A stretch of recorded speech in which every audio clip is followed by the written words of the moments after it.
ئەزان سڵاو خۆشحاڵین لە بەرنامێکی ڕاڤە بە دیدارتان شا دەبین. تەوەری بەرنامەکەمان هەرێمی کوردستان لە بەردەم قۆناغێکی نوێدا بە میوانداری زۆر خۆشەویست و بەڕێز کاک ساماڵ سەدباری توێژەری سیاسی. کاک ساماڵ خۆشحاڵین و بەخێر بێت. زۆر سپاس بۆ کاک ساماڵ لەو ماوانەی داهاتووە لەم ماوانە کە ئێمە ئێستا ئەیان گوزارێنین هەرێمی کوردستان زۆر قسە لەسەر قۆناغێکی نوێیە، کوردستانێکی بەهێز پێکاتنی لایەنە سیاسیەکان هەوڵدان بۆ چاکسازی دووبارە داڕشتنەوەی هەکەلەتی حکومڕانی هەرێمی کوردستان هەمومانە بۆ بەسەرباسی قسەکردن لەوەی کە دوای نزیکەی سێدەیە لە ئەزمموی حکومڕانی هەرێمی کوردستان قسەکردنە لە بەگەڕخستنی میتۆدێک پارادایمێک بۆ ستایلێکی تازەی حکومڕانی لەوەی کە هەرێمی کوردستان بپەڕێتەوە بۆ ئەو قۆناغەی کە لە قۆناغی قەیرانەکانەوە لە قۆناغی دوودڵی و ئەو جۆرە تەنگەژانەی کاڕۆبڕێرەمی کوردستان نەکرایەوە بۆ قۆناغێک شتێک لە سەقامگیری دەرونی بۆ هاوڵاتیان بەدی بهێنێ و لەسەر ئاستە گشتێکەش هەرێمی کوردستان بگاتە دۆخێک کە سەقامگیریەکی سیاسی ئابووری کۆمەڵایەتی بەخۆی ببینێ. خوێنەوەی بەڕستان چییە بۆ ئەم قۆناغە نوێ؟ لە ڕاستیدا بە هەموو لاوازی و کەموکۆڕی و خاڵی مثبت کە هەیبووە لە ماوەی ئەم 20 چەند ساڵەیە نزیک بە سێدەیە لە حکومدارێتی لەگەڵ ئەو ڕخنانەی کە لەسەرگەتی و لەگەڵ ئەو بارە پۆزتیڤانش کە هەیبووە لە هەمان کاتدا بە جۆرێ لە جۆرەکان شێوازێک لە هاوتەریبی و هەوڵێک هەبووە بۆ ئەوەی کە هەرێمی کوردستان جۆرێک لە ئیستقراری سیاسی و ئیستقراری ئابووری هەبێت بەیەکەوە، چونکە ئیستقراری سیاسی پێویستی بە جۆرێک لە ئیستقراری ئابووری هەیە. ئیستقراری ئابووری نەبێت لە سەردەمی ئێستادا ئیستقراری سیاسیش بوونی نابێ. واگە ئیستقراری سیاسیش بوونی نەبێ دیسان پرۆسەی ئیدارەکردنی ژیانی ئیقتصادی بە هەموو ڕەهەندەکانیەوە ئیستقراری تێدا نابێت. کەواتە ئیقتصادی و سیاسی دەبێ هاوتەریب ئەم دوو ڕەهەندە بەیەکەوە بچنە پێش بۆەوەی کە هەم سەرخان و هەم ژێرخانی کۆمەلگای ئیستقرارێکی تێدا بێ. ئەم ئەزمموی چەند ساڵە بە هەڵەکانی دەبێت دەرسی دەوەربگیردرێ و ئەوەی کە باش بووە پەرەی پێ بدرێ. بەڕاستی هەرێمی کوردستان لە ناوچەیەکی ملتهبی سیاسی ئیقتصادی و ئەمنیەتی هەڵکەوتووە بیش ڕۆژهەڵات ناوەڕاستە و هەر بارودۆخێک لە ڕۆژهەڵاتی ناوەڕاست کە دێتە پێشەوە بێگومان وەک کاریگەری خۆی بەنۆرەی خۆی ڕاستەوخۆ و ناڕاستەوخۆ لەسەر کوردستان دەبێت. ئەم ناوچە ناوچەیەکی مستەقەر نییە، بۆیە پاراستنی هەرێمی کوردستان لە ناوچەیەکی ئاوادا کارێکی هەروە ئاسان نییە و ئەمە پێویستی بە یەکریزی و هاودەنگی و هاوخەباتی و دیدێکی نیشتمانی فراوانی هەموو لایەنە سیاسیەکان و هەموو لایەن و بنیادە جیاوازە کۆمەڵایەتیەکان هەیە لە کوردستاندا کە بە تێگەیشتنیکی سەر و حیزبی و گروپی لە بابەتەکە بڕوانن ئەوەی کە پەیوەندی بە ئیدارەکردن و پەڕاندنەوەی هەرێمی کوردستان هەیە لە قۆناغێکەوە بۆ قۆناغێکی دیکەەوە. ئەمش پێویستی بە مدیریەتی ئستراتیژیکی هەیە لە سەدەی 21دا و چونکە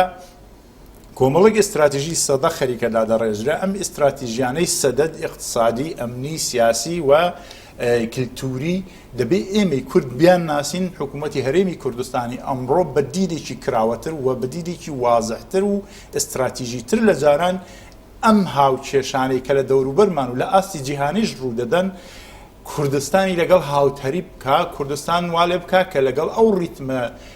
گلۆبالیزمە اقتصادی ئەمنیەتی سیاسیە جیهانی کە لە سەدەی 21دا خەریکە بناوانەکەی بۆدا دەڕێژرێت تا کۆتایی سەدە خۆی هاوتەری بکە بۆەوەی کە بتوانێت لانێکەم بنیادێکی ئەوتۆدا بمەزرێت کە قۆناغەکانی داهاتووی کوردستان قۆناغێکی بەهێزتر نۆرماڵتر بێ لەگەڵ ئەو ڕەوتە جیهانی و ناوچەیەی کە لە ئارادایەوە. ئەمەش لە کرۆکی یەکێتی و ڕێگریزی و بەهێزی پتەوی پەیوەندی نیشتیمانی نێوان هێز و لایەنە سیاسیەکانەوە دەبێت دەست پێ بکە و پێویستی بە مدیریەتی حکومڕانی هەیە، مدیریەتێکی ئستراتیژیکی فرەڕەهەند هەیە. کاک ساماڵ دوێنێ ڕێزار مەسوول بەرزانی لە ڕۆژنامەی واشنگتن پۆست وتارێکی هەیە لەسەر قۆناغی نوێ لە حکومڕانی لە باشووری کوردستان یان لە هەرێمی کوردستان. لەو وتارەیە تیشی خستۆتە سەر ئەوەی کە بە شێوەیەکی فرەڕەهەند لەسەر دیوی ناوخۆی ئاماژەی بە دۆخێکی ئابووری بژانەوەیەکی باشتری تەواوی سێکتەرەکان بەتایبەت لە باشتری داردانی حکومڕانی کەمکردنەوەی ڕۆتینات، باشترکردنی ژیانی هاوڵاتی، بەرزکردنەوەی ئاستی داهاتی تاک و لەسەر ئاستی ناوچەکەش باسیەوەکە کە هەرێمی کوردستان هەوڵەدات پێگەیەکی باشتری هەبێ و بەشدارێکی باشتر و کاریگەرتر بێت لەو ڕەوتەی کە لە ناوچەکە هەیە و بەتایبەتی لە باری دیموکراسیەوە. خوێندنەوەی تۆ چێ بووی کە هەرێمی کوردستان لە کاتی ئێستاە هەیکەلیەتی حکومڕانی گۆڕیوە لە سەرۆکێرێمەوە بۆ سەرۆکاتی پەرلەمان بۆ سەرۆکاتی حکوومەت بۆ تەواوی کابینە وەزاریەکە ئەم قۆناغە و قۆناغەیە کە هەرێمی کوردستان شێوازێکی باشتر لە حکومڕانی پێشکەشەکات وە بە بڕای جەنابەت بەتایبەتی لە ڕووی هەرێمیەوە هەرێمی کوردستان ئەتوانێت هەنگاوێکی گەورە بازێکی گەورە بچێتە پێشەوە لە بابەتی حکومڕانیە. دیدی بن بە نسبەت یەکەم کار ڕەنگە بۆچوونەکان جیاوازن بەس ڕوانگای بەندەوەکو خۆم پێم وایە کە یەکەم بابەتی کە حکوومەتی هەرێمی کوردستان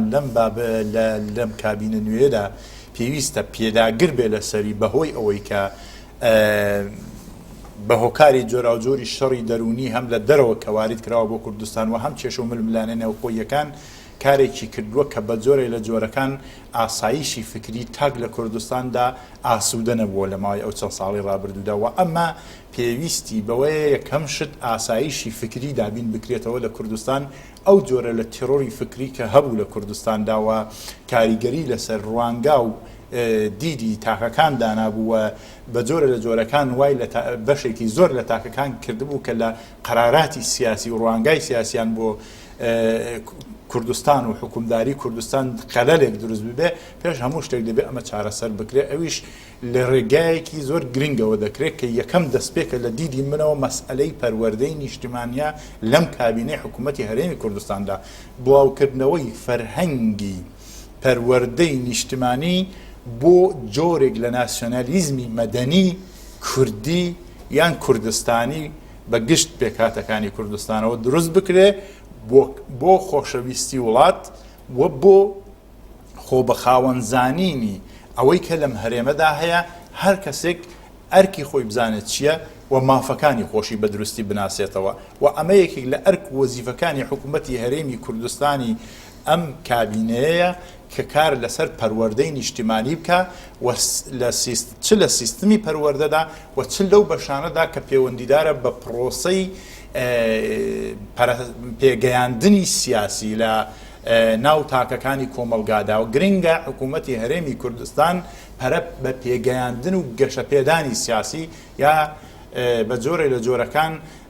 نوێکردنەوە ئابدێتکردنەوەی پێگەیاندنی سیاسی تاکەیە لە کۆمەڵگەی کوردیدا بۆی بنیادەکان بنیادە جۆرا و جۆرەکان بنیادە کۆمەڵایەتیە جۆرا و جۆرەکانی ناو کوردستان لە هەر شوێنێک کە هەن وەکتان و پۆیە کە پەیوەندیان بەیەکەوە هەیە ئەم کللتوری نیشتمان سازیە پەروەردەی نیشتمان سازیە بەهێز بکرێ. ئەمە یەکەم ئیستراتیژی ئەم کابینەی حکوومەت بێ بە نەزەری من کار لەسەر ئەو بەهێزکردنی کللتوری نیشتمانی و ناسیۆنالیزمە مەدەنیە بکە کە کوردستان وەکو قوارەیەک پێویستی پێیەتی بۆ ئەوەی سەرجەم تاکەکان ئەرک و مافەکانیان بناسن و لە ناوخۆ لە ذاتی وجودی ناوخۆی هەرێمی کوردستانەوە ئەم پەیوەندی و هاوسەنجیە بەنسبەت دەرەوە دروست ببێ. ئەو کاتە فاکتەرە زاتیە خودیەکان کە بەهێز بوون حکوومەتی هەرێمی کوردستانیش باشتر دەتوانێت ئیدارەی سیاست لە ناوخۆ بکە و ئیدارەی سیاسەتی دەرەوەی خۆی و پارادیبلۆماسی هەرێمی کوردستان بە شێوەیەکی بنچینەی تر بکات. ئەمە یەکێکە لەو بابەتانەی کە بەڕای من زۆر گرنگەوە هیوادارم حکوومەتی هەرێم هەم لە بوعدی پەروەردەی منهەجی و هەم لە بوعدی پەروەردەی سیاسی و پێگەیاندنی سیاسی تاکەکانی کۆمەڵگەدا کاری لەسەر بکات. کاک سامان لە بەشێکەمی قسەکاندا باسیەوە کرد کە حکومڕانێکی بان حیزبیمان هەبێ، یعنی یەکێک لەو کێشانەی کە لەو ماوەی ڕابردوو هەیە ئەگەر بۆ نمونە بمانێت لەو 4 ساڵی داهاتوو قۆناغێکی نوێ بێوە بەرەو کوردستانێکی بەهێز بچین پرسی کەمکردنەوەی دەستی حیزب لە حکومڕانیە هەروەکەوەی کە لە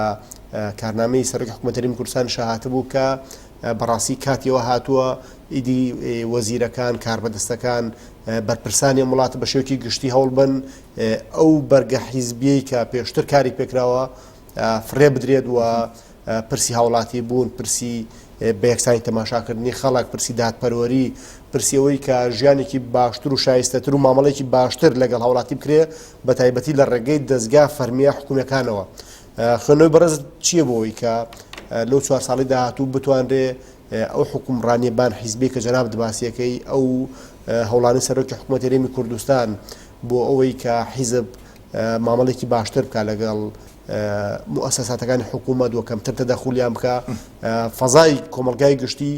بەرەو فەزایەکی باشتر بچێت و خەڵکیش لە ئاستی گشتی هەست بەوە بکە کە حیزب ئەوەندە تەدەخولی لەسەر ژیانی نامێنێت. بابەتێک هەیە کە پێویستە لە بەشی پێگەیاندنی سیاسی و فەرهەنگسازی سیاسی ئەم 4 ساڵەدا زۆر بە واضحی ڕوون بکرێتەوە بۆ خەڵکی کوردستان و بۆ سەرجەم چین و توێژەکان لە هەر جێگە و مەکان و زەمانێکدا کە هەن. ئەویش پەیوەندی ئەویش بابەتی ئەوەیە کە حزب بەرهەمی زەرورەتی ژیانی مۆدێرنی کۆمەلگایە و هیچ کۆمەلگەیەک ئەگەر بیهەوێ بەرەو مۆدێرنیزاسیۆن و پێشکەوتن بڕوان ناکرێ حزبی سیاسی تێدانە بێکەواتە حزب زەرورەتە بۆ کۆمەلگا بە پێچەوانەی ئەو دیدەی کە دەیهەویست بە جۆرێ لە جۆرەکان حزب ڕەش بکە لە بەرچاوی کۆمەلگا نەخێر. حزب ئەو کەرەستەیە کە گەرایشات و هۆگریە کۆمەڵایەتەکان دروست دەکات بۆ ئەو ئامانجانەی کە هەیەە و حزب ئامڕازێکە بۆ هێنانەدی کۆمەڵێک ئامانج کە دەبێت کاری لەسەر بکرێ واتە زەرورەتی بەڕێوەبردننی ژیانە. چۆن تۆ پێویستت بە سیارەیەک هەیە بۆەوەی کۆمەڵێک کاروباری ژیانی ڕۆژانەی لە ماڵەکەی خۆتا و لە ئەو شوێنەی کە ئیشی تیاکەی پێ ئیدارە بکەیت و هاتوچۆی پێ بکەیت، حزبیش ئامڕازێکە بۆ هێنانەدی ئەو هەدەفانە کەواتە حزب وەک کەرەستەیەک دەبێت چاوی لێ بکەیت، کەرەستەیەک کە زەرورەتی پێویستی کۆمەلگایەوە کۆمەلگەی مدرن بەبێ حزب ئیدارە ناکرێت لەبەرەوەی حزب فکر و ئامانج و استراتیژی گەڵاڵا ئەکات بۆ ئەوی کە بگاتە دەسەڵاتی سیاسی و لە دەسەڵاتی سیاسیدا کار لەسەر ئەو پرۆژانە بکە کە گشتگیرتن و سەروترن لە بازنەی خودی کاری حیزبایەتێکە وە گشتگیرن و بۆ گشت کۆمەلگان. ئەو کاتێک کە حیزبێکی سیاسی دەبێتە حاکمی سیاسی پرۆژەکانی خۆی دەیهەوێت جێبەجێ بکە بۆ ئیدئۆلۆژی حیزبەکەی نییە، بۆ شێوەی کاری ناوخۆ و پەیڕەوی ناوخۆی حیزبەکەی نییە، بەڵکو بۆ گشتێکی زیاتر کار دەکات. ئەویش کۆمەلگەیە، کۆمەلگەیە کە بە سەدان هەزار خەڵقی تێدا هەیە کە سەر بەو حیزب و بەو ڕێکخراوە نییە و هیچ گەرایشاتێکی ئیدئۆلۆژیکی و هۆگریەکشی بۆی نییە، بەڵام ئەو حیزبە سیاسی کە گەیشتو بە ئامانج و پێی وایە بەم شێوەیە کە دەیهەوێت کۆمەلگا ئیدارە بکە ئاوا باشترە ئەوانەی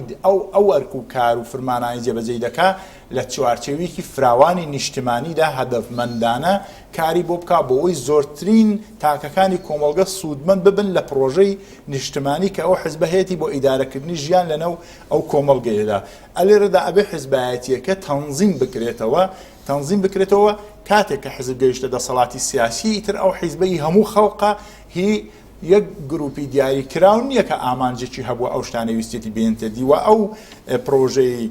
بەڕێز کاک مەسروریش کە باسی دەکات لەو پەیوەندیدایە و ئەمە شتێکی دقیق و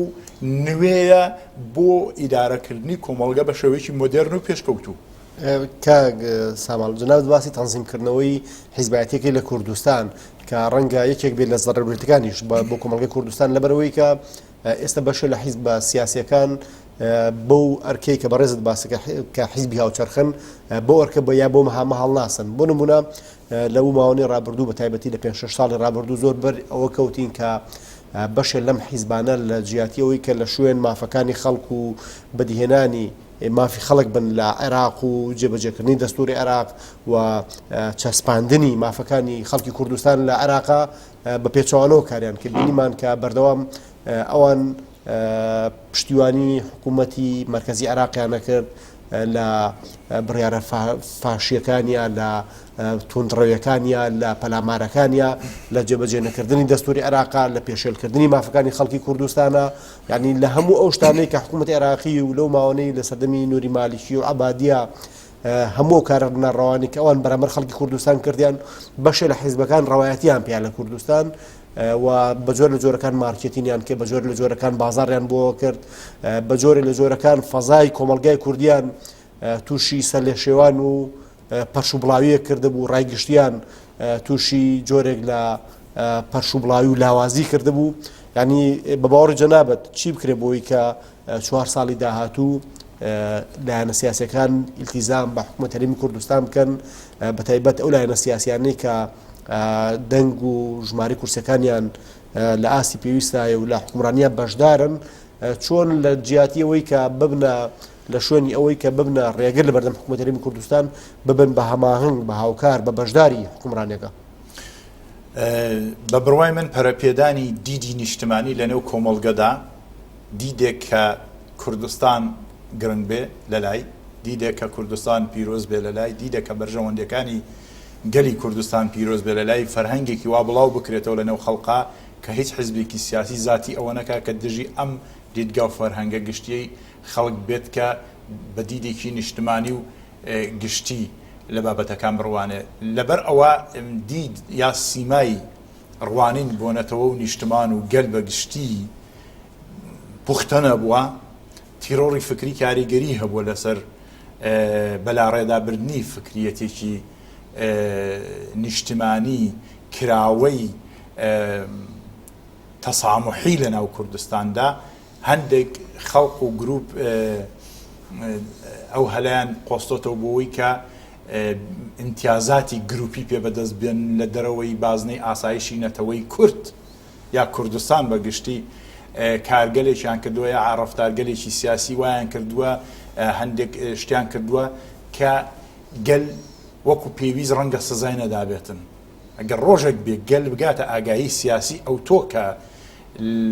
لە بەعی ئەم جۆرە ڕەفتارانە سزایەکی تونتری ئەو گروپ و کەسانە بدا، هیچ کەسێک ذاتی ئەوە ناکات کە لە بەغدا لە توانا و هێز و پارادایمەکانی کوردستان بێنێتە خوارەوە بیخاتە بەردەم خەتەریاتەوە. و بەڕای من کلتورسازی سیاسی حکوومەتی هەرێمی کوردستان ئەرکێکی تریشی لەسەر شانە ئەویش کارکردنە لەسەر ئەفکاری خەڵقی غەیرە ئەو خەڵقی دیکە کە لە دەروی بازنەی هەرێمی کوردستان تا خەڵقی ناوچەکانی خوار و ناوەڕاستی عێراق ئەو ئەرکەشی لەسەر شانەکە کارێک بکات بە جۆرێ لە جۆرەکان، جا بە زمانی عەرەبیش بێ ئەمە لە خێتابی عەرەبیدا بێ کار بکات لەسەر ئەوەی کە دیدی خەڵکی عەرەب بەنسبەت مەسئلەی کوردەوە بگۆڕێ. ئەمەژێکیشی ترە لەو پرۆژانەی دەبێ حکوومەتی هەرێمی کوردستان کاری لەسەر بکات بۆەوەی کە ئەو لایەنە شۆڤیەنیانەی کە دایان هەوێ کاریگەری یان ئەو گروپانە بقۆزنەوە، گروپی ناوخۆی کوردستان بقۆزنەوە بۆ دژایەتی هەرێمی کوردستان، ئەوانیش برەوی ئەو تۆیان نەمێنێ لە ناوچەکانی خۆیان کە بتوانن ئەمانە بەکاربێنن دژی بەرژەوەندی گەلی کوردستان کە دوجار سەردەم بەرژەوەندی گەلانی عێراقیش دەخاتە مەترسیەوە، چونکە کوردستان لە مافەکانی بێبەش بێ 100 ساڵی ئەزمموی مێژووی عێراق ئەوەی نیشانداوە عێراق ئاسوودەی بەخۆیەوە نابینێ ئەگەر کورد یا گەلی کوردستان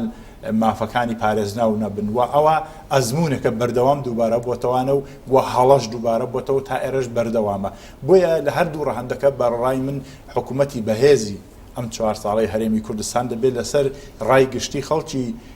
عەرەبی عێراقیش کار بکات بۆەوەی کە ئەو دیدە مەنفیە وردە بڕەوێنێتەوە و تەنانەت وا بکات کە شۆڤێنیەکانیش ذاتی ئەوە نەکەن بە جۆرێ لە جۆرەکان عێراق بەرەو جارێکی دیکە شەڕ و ئاژاوی زیاتر بەرن. ئەوە ئەو شتەیە کە دەبێت حکوومەتی هەرێمی کوردستان لەگەڵ ئەو لایەنە عێراقیانەی کە دیدێکی کراوەتریان هەیە بە نسبەت مەسئلەی نەتەوەی و جیاوازی نەتەوەی و گەلەکان لە عێراقدا دەبێت ئەم دیدگایە پەرەی پێ بدرێەوە. نەتیجەکەی دەبێتە ئەوەی کە ئەم خەڵقە هەلپەرستەی کە لە کوردستانەوە دەچن لەوێ بۆ بەدەستکەوتنی پارە و ئیمتیازاتێکی گروپی بێجێ کە هیچ لە بازنەی ئاسایشی نەتەوەی کوردستاندانە ئەمانە ذاتی ئەوە نەکەن جارێکی دیکە یان قودرەت و هێژمونی ئەوان نەبێت کە بتوانن زەربە لە ئەتەباراتی سیاسی و قانونی و اقتصادی هەرێمی کوردستان دەنوە. ئەمە پێویستی بە ئستراتیژیەکی نوێ هەیە کە حکوومەتی هەرێمی کوردستان لەبێت لەم 4 ساڵەدا کاری لەسەر بکات. کاک ساماڵ باگەڕانەوە بۆ 28 ساڵی حکومڕانی لە باشووری کوردستان، هەرێمی کوردستان پەناگەیەک بووە بۆ کوردانی پارچەکانی تریش، هەر لەو بازنەی کە باسی بەڕێز باسەکەی بازنەی نیشتیمانی و نیشتیمانسازی و بازنەی ئاسایشی نەتەوەی خەڵکی کوردستانە سەرباریەوەی کە بۆ نمونە لە دیوی ناوخۆیەوە بەشێ لە حیزبەکان ئیلتیزام ناکەن بە پاراستنی ئاسایشی نەتەوەی و نەبوونەتە هۆی دروستکردنی یان بەهێزکردنی ڕایگشتی، بەشێ لە هێزەکانی دیکەش کە لە پارچەکانی ترن بە تایبەتی لە باکووری کوردستان زۆر بە دیاریکراویش پارتی کرێکارانی کوردستان زۆر جار ئیلتیزام ناکە بە پاراستنی سەروەری و سیادی هەرێمی کوردستانەوە و ڕەنگە بە پێچوانەش یانە بە زۆر جار بێت بە خەتەریات بۆ سەرباشووری کوردستان بە پەرکێشانی تورکیا بۆ سەرباشووری کوردستان سەربارەوەی کە هەمومان ئەوازانین کە هەرێمی کوردستان لە ماوەی ئەو 28 ساڵی حکومڕانیە پەناگەیەکی باش بووە بۆ کوردانی پارچەکانی تر و بە شێوەی لە شێوەکان هەرێمی کوردستان نمایندە و پێشڕەوایەتی دۆزی کوردی کردووە تەنانەت لەسەر ئاسی عێراقیش لە کاتی هاتنی داعش و ئاوەرەبوونی زیاتر لە 4-5 ملیۆن عەرەبی عێراقی لە ناوەڕاست و باشووری عێراق هەرێمی کوردستان پەناگەیەک بوو بۆ ئەوانیش بەڵام زۆر جار بەشێ لە حیزبەکان و بە تایبەتی ئەوانەی کە لەو ماوانەی ڕابردوو زۆر بەریەکەوین هەندێک جموجۆڵی پارتی کرێکارانی کوردستانە کە سەرنجام ناسەقامگیری لە سنوورەکانی هەرێمی کوردستان دروست کردووە و بە شێو لە شێوەکانیش دەست درێژی تورکیای زیاد کردو بۆ سەر هەرێمی کوردستان بۆ سەر خەڵکی سڤیل و مەدەنی تاوەی کە چەند جارێک ئێمە ئاگاداری یا شایدی ئەوین کە ژمارەیەک هاوڵاتی بێدیفاع لە سەر مەڵک و ماڵی خۆیان شەهید بوون گیانیان لە دەستدا خوێنەوەی تۆ چی بووی کە بێ حزابی تریش یعنی با لە پارچەکانی ترش بێ ڕێز لە ئیرادی خەڵکی کوردستان ڕێز لەم ئەزمونە کە لە باشووری کوردستان دروست بۆ و گەڵاڵە بووە ڕێزێکی باشتری بگرێت و هاوکاریان بەشە بێت. بەنسبەت ئەرکی پارچەکانی تری کوردستان لەسەر قوارەی هەرێمی کوردستان ئەرکی هەر ئینسانێکی کوردە لە هەر بەشێکی کوردستان بێ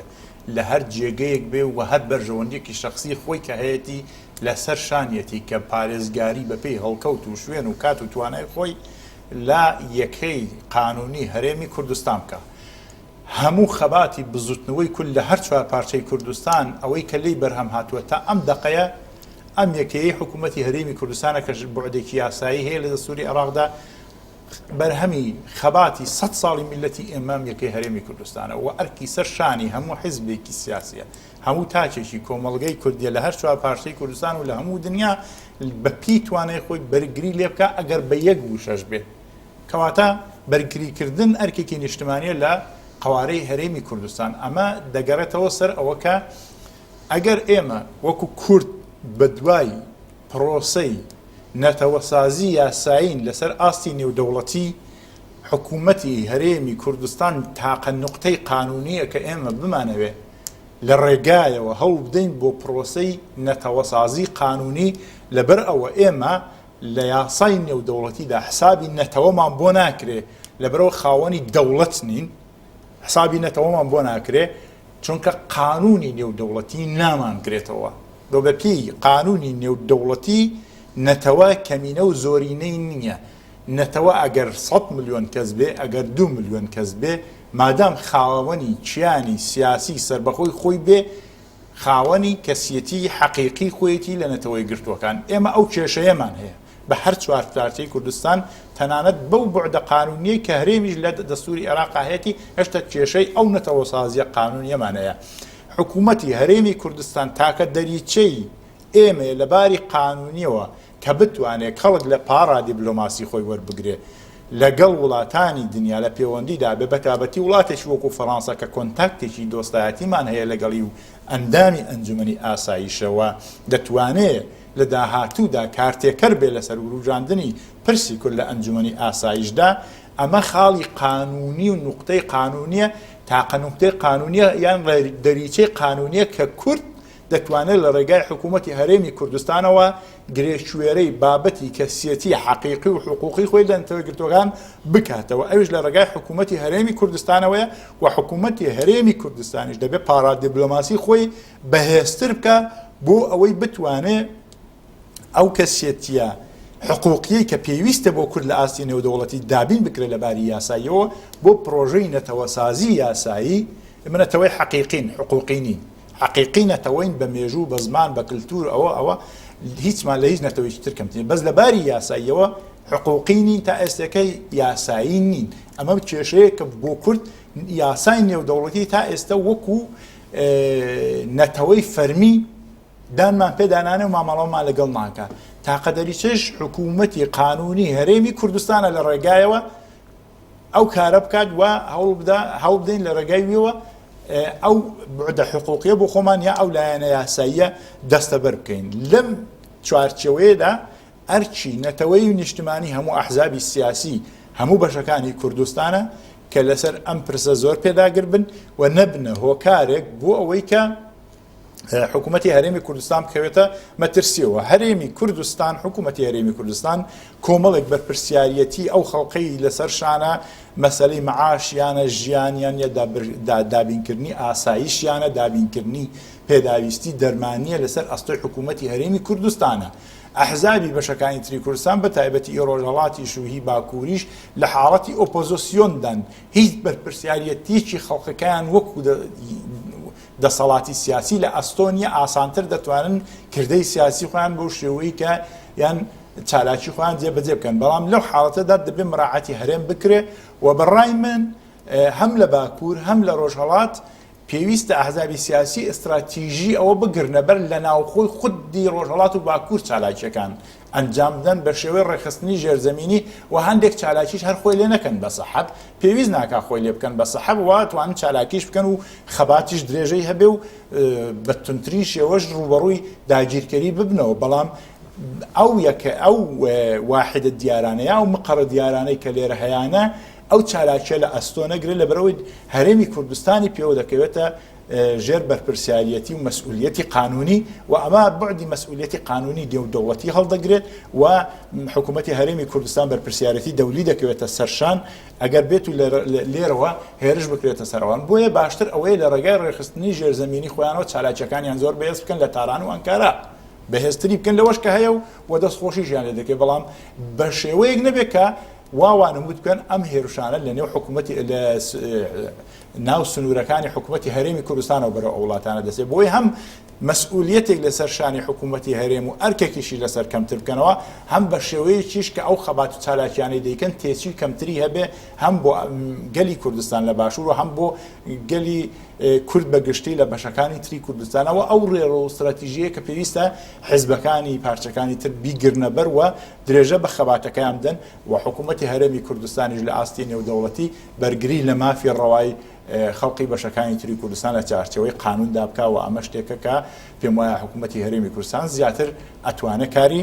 لەسەر بکە. بۆیە ئەم پرۆژەی نەتەوە سازیە قانونیە کە هەرێم بەڕای من دەبێت بیگرێتە بەر لەم چەند ساڵی داهاتوودا و پارادیبلۆماسی حکوومەتی هەرێمی کوردستانە بێ کاری لەسەر بکە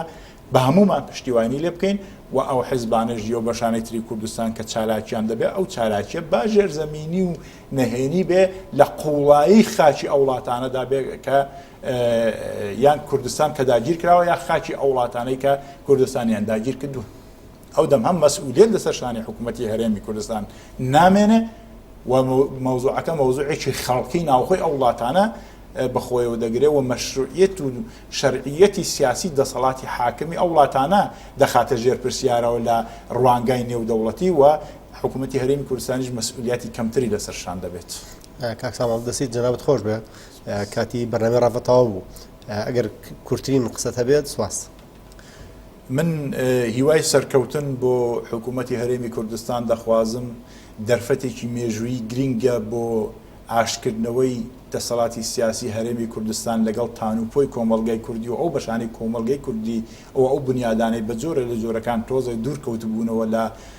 بعدی متمانەبوون بە دەسەڵاتی سیاسی لە هەرێمی کوردستاندا. هیوادارم حکوومەتی هەرێمی کوردستان زۆر لەسەرەوە کار بکە و حکوومەتی هەرێمی کوردستان لەسەر یەک بابەت کار بکە زۆر بە چڕی پەروەردە جارێکی تر پەروەردە و جارێکی تریش پەروەردە. زۆر سپاس. دەستیەوە خۆش بێ خۆشحاڵ بووین و زۆر سپاس. کاک ساماڵ سەدباری توێژەری سیاسی خۆشحاڵ بووین. سپاس. ئازان تا ڕافکردنی پرسێکی تر بەخواتان ئەسپێرین و خواتان لەگەڵ.